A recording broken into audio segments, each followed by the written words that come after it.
You need to train your neck. Having a thick, strong neck comes with so many benefits, but sadly, so many people are afraid to train their neck because they think it will cause injury. I understand this viewpoint completely, but I'm here to tell you that it's actually the complete opposite. Training your neck when done correctly can actually vastly reduce the risk of injury, and it brings a load of other benefits on top of that. So it wouldn't be a neck training video without mentioning the man himself, Mike Tyson. He had a strong wide neck which helped him withstand the punches from the strongest heavyweight contenders of his time. This leads me on to the point why having a strong neck reduces risk of injury. This is especially true for combat sports, but for normal people as well this applies. Training your neck with the techniques I'm about to tell you, you strengthen the support of the cervical vertebrae, which is basically just the upper section of your vertebrae. So in the case of random accidents like falls or car crashes, you're less likely to get injured because you have more control over your head, so it's not going to bounce around or anything. So with a stronger neck, you're able to withstand impacts better. And also the neck is one of those body parts which are always visible. It's not like your calves where you can cover up the fact that you got tiny calves. It's always on show unless you're wearing like a turtleneck or something like that. So if you have a skinny neck, it's always going to be visible. Some people might call this shallow, but it's true. First impressions matter so much. People can make decisions about you within the blink of an eye. When people can only see your head and shoulders, like in my situation right now, if your neck is quite skinny, people will automatically assume that you're weak,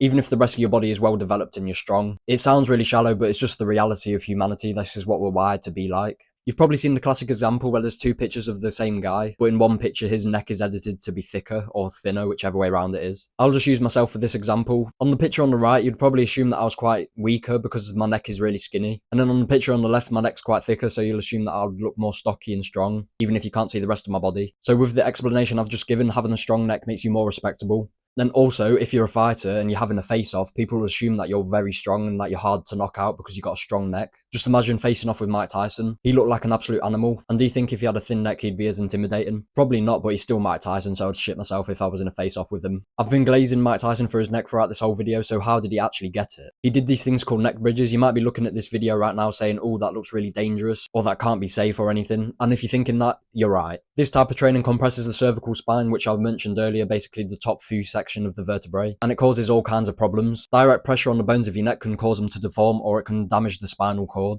Mike Tyson came onto the Joe Rogan Experience podcast and said himself that this kind of neck training caused so many problems for him, like it trapped nerves, and he had to get surgery, I think, for it. So for these reasons, safer exercises have been invented which don't put pressure or impinge on the delicate systems of the neck.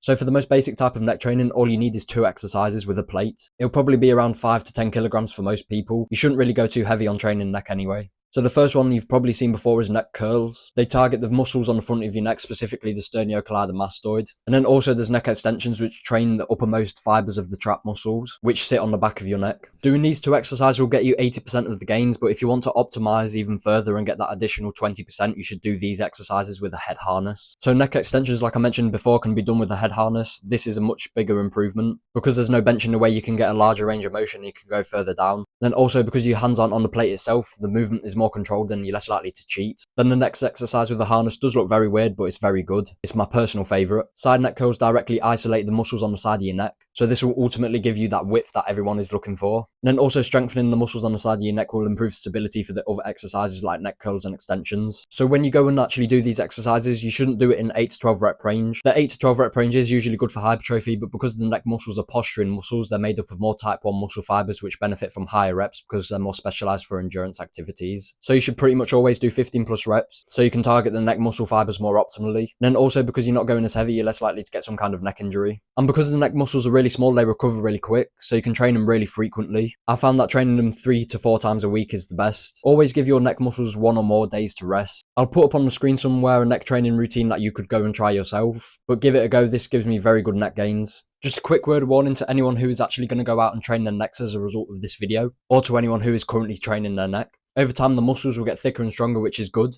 but the muscles will also get tighter, which isn't good. And the last thing you want is an always stiff neck, so you got to stretch it. Most people look side to side. This isn't as effective as looking up to the side because it goes along with the muscle fibers of your neck, or down to the side as well if you're trying to stretch out the back muscles. And when you're stretching, don't swing your head around like I see a lot of people doing. It can trap the nerves in your neck like it did with Mike Tyson's neck bridges. So after every neck workout, do some stretching. Hold every stretch for at least 30 seconds each time. If you follow the advice in this video, you'll eventually get a thick neck, and you'll also do it in a safe way. If you're still skeptical, I've been doing these for years and I haven't had any issues. And clearly, not to suck my own dick, I think it's working. Obviously, if I were to suck my own dick, I'd be good at it because I've trained my neck plenty. Subscribe for more.